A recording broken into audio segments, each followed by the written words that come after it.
Welcome to the video lecture presentation on signal reconstruction.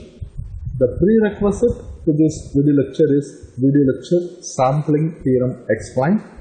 The link of this video lecture sampling theorem explained is also given below. So the listeners are requested to listen to this video lecture sampling theorem explained to understand the signal reconstruction lecture very clearly. So now let us look into the signal recovery problem.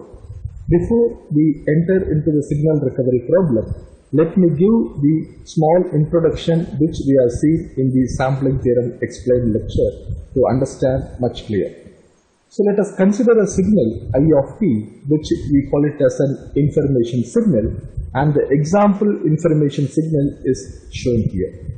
This information signal, I am going to sample this information signal. From the samples, if I am able to recover back the same signal without losing any of its information, then we call signal recovery as success. So we need to recover back the same signal from its samples without losing any of its information. So let us try to apply Fourier transform to this signal I of t. When I try to apply the Fourier transform to the signal I of t, I get a frequency response or frequency domain representation of this signal I of t, which is shown something like this.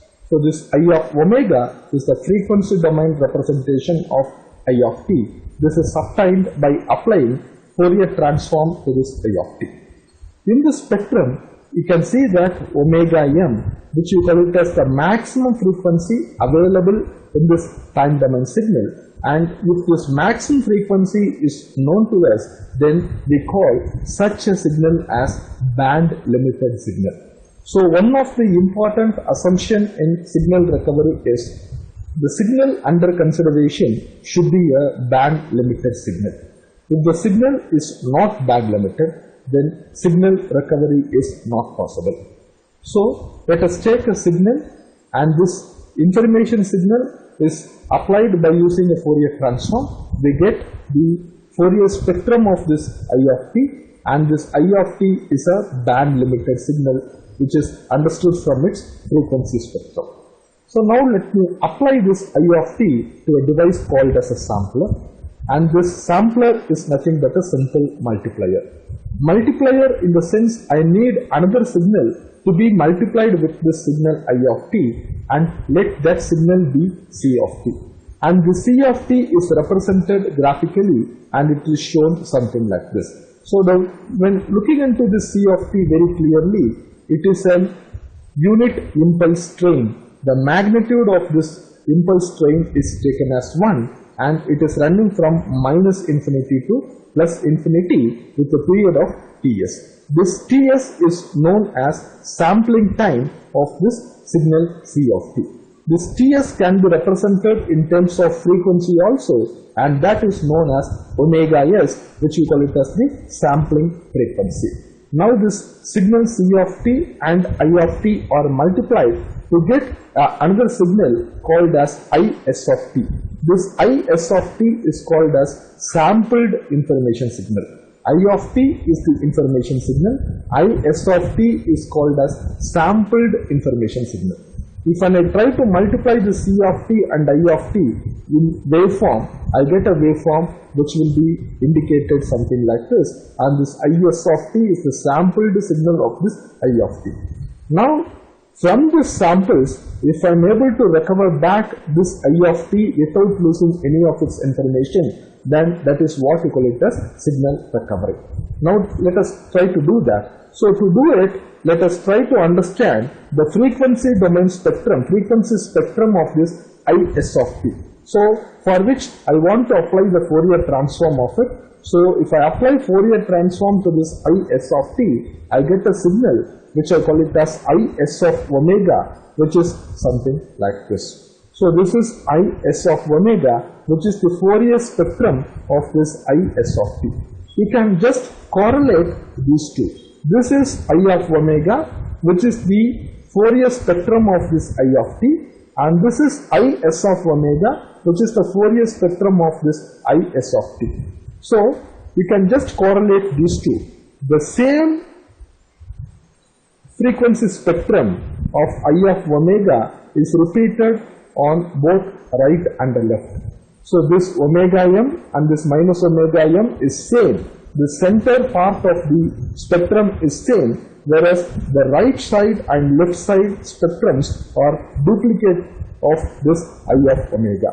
So means that this particular I of omega is added by omega s, is added with this by omega s, and it is repeated. Now very important point for signal recovery is this omega m is less than omega s minus omega m, or the other meaning of it is omega s minus omega m is greater than omega m. So omega s minus omega m, if I look at from this point of time, omega s minus omega m is greater than omega m. So from this I can easily find out omega s should be greater than 2 times omega m. This is what we call it as the sampling theorem. That is, the sampled frequency should be at least 2 times greater than the maximum frequency available in the information signal to get back the signal from its samples without losing any of its information. So this is what the meaning of sampling theorem. Now let us try to take this signal, apply this signal to a low pass filter, and I am going to find out whether I am going to get back the same signal from this samples. This is what I am trying to do in the signal recovery. So let us take this same Is of t, which is the sampled information signal, apply it to an ideal low pass filter. The ideal low pass filter, if I apply an ideal low pass filter to the sampled information signal, I get a signal IR of t, which I call it as a recovered information signal, So the ideal low pass filter frequency response characteristics will be something like this, which is h of omega. You know that in a low pass filter there is a frequency called as a cutoff frequency. So any frequency between 0 to cutoff frequency will be allowed to pass, and any other frequency more than the cutoff frequency will not be allowed.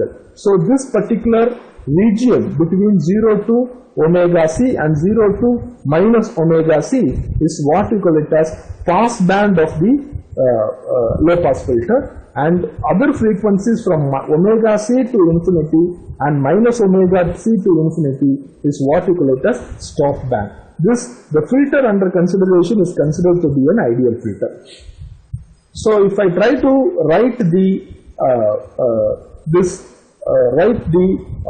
equation for this low pass filter, that is h of omega, which is nothing but the output Fourier transform of this output signal by the Fourier transform of this input signal. So h of omega is equal to Fourier transform of output signal is IR of omega, and Fourier transform of input signal is Is of omega. So this h of omega can be written as IR of omega by Is of omega. So from this equation, it is easy for us to write IR of omega, which is h of omega into Is of omega. H of omega into Is of omega. IR of omega is the frequency domain representation of the recovered signal IR of t. H of omega is the frequency domain representation of the low pass filter. Is of omega is the frequency domain representation of the sampled information signal. So this IR of omega, if I take the inverse Fourier transform for this IR of omega, I get IR of t. So this IR of t and this I of t should be equal. Or in other words, this IR of omega and this I of omega should be same. So if IR of omega and I of omega is same, then we can say that the signal is recovered back. So let us assume that IR of omega is having a very similar structure, something like this. So now I am going to multiply, to get this IR of omega, I am going to multiply h of omega and Is of omega. h of omega is already known to us, which is shown something like this. This is the frequency domain representation of a low pass filter, which I call it as h of omega. And is of omega is also known to us, which is the frequency domain representation of the sampled information signal. So I'm going to multiply this with this, so that I'm trying to see whether if I multiply this h of omega with is of omega, I'm going to get back the same IR of omega, which is equal to I of omega. So to multiply, let me take this h of omega and bring it here, so that this I'm going to multiply. So if you look at the green line, this green line is the spectrum, frequency domain spectrum of the low pass filter, and this brown line is the frequency domain spectrum of the sampled information signal. Now I'm going to multiply these two. So this green line will be extended till minus infinity. From minus infinity to minus omega c, it is 0. And from minus omega c to plus omega c, its magnitude is 1. Let us assume that the gain of this ideal low pass filter is 1. So when I try to multiply these two, these two signals, the first signal is green signal, which is from minus infinity to omega c, it is 0, and from omega c to plus infinity, it is again 0. These both are 0. And similarly, if you look at this is of omega, it is 0 from minus omega c to minus omega m, and similarly omega m to omega c, this is of omega is also 0. So when I try to multiply these two, till this point it will be 0, because h of omega is 0. From this point till this point also, the result will be equal to 0, because is of omega is 0. From this point to this point, the same, this magnitude is supposed to be 1. If this magnitude is supposed to be 1, then if I multiply this signal with this one, I will get back the same signal. So one important condition that we have to understand here is the omega c should be greater than omega m. Omega c is the cutoff frequency of the low pass filter. Omega m is the maximum frequency available in the information signal. If omega c is greater than omega m, then I could able to recover back the same signal from its samples. This is one condition, which I call it as omega c is greater than omega m. This is the first condition. Similarly, let me take this low pass filter characteristics in a different way, which means that this omega c is something like this. The low pass filter characteristics I alter in such a way that omega c is equal to omega m. Omega c is equal to omega m. And this is h of omega. Now this blue line is h of omega. Now again I am trying to multiply this h of omega, with this h of omega with is of omega. If I try to multiply these two, when I try to multiply this blue line and this brown line, again, since it is from minus infinity to omega m or omega c, it is 0, and from omega m to plus infinity is again 0. So when I try to multiply these two, I will get back the same signal. So when cutoff frequency of the low pass filter, if it is less than or equal to omega m, I could able to recover back my signal without losing any of its information. Let me take the next condition. When the cutoff frequency of the low pass filter is equal to omega s minus omega m, that means the cutoff frequency of the low pass filter is altered now again, and if I try to multiply omega h of omega with is of omega, see, look at this, omega s minus omega m is equal to omega c.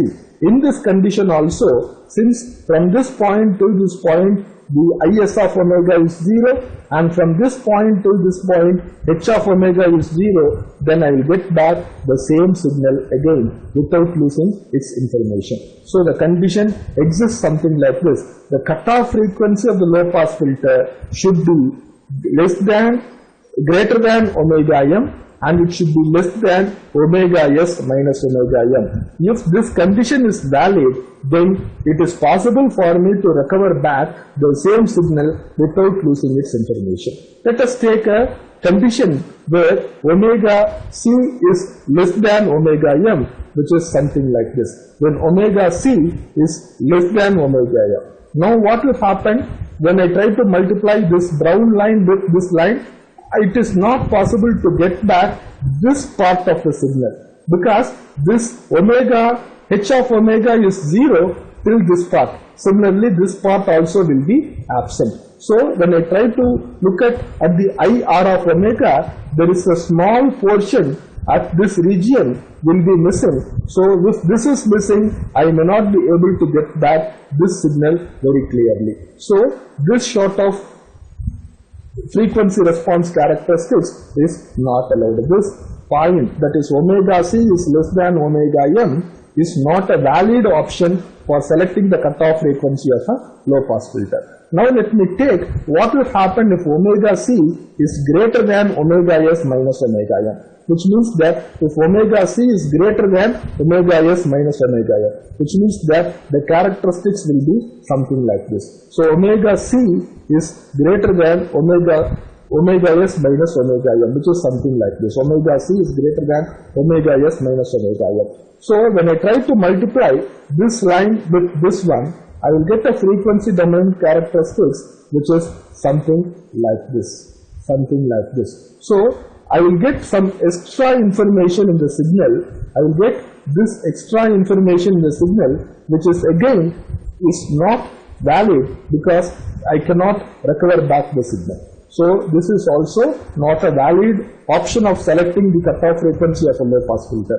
So only option is I have to go to a selection where the cutoff frequency of the low pass filter should be greater than or equal to omega m and less than or equal to omega s minus omega m. So this is the one reason where the frequency of a sampling frequency should be greater than 2 times omega m, and the cutoff frequency of the low pass filter should be greater than omega m and less than omega s minus omega m to recover back the signal properly. So this is how the signal recovery happens. So to summarize, two conditions is important. One is the sampling frequency should be greater than 2 times omega m, and the cutoff frequency of the low pass filter should be greater than omega m and less than omega s minus omega m to recover back the signal properly without losing its information. This is what all about signal recovery. Thank you for your patient listening, and again we will look back in the next lecture. Thank you.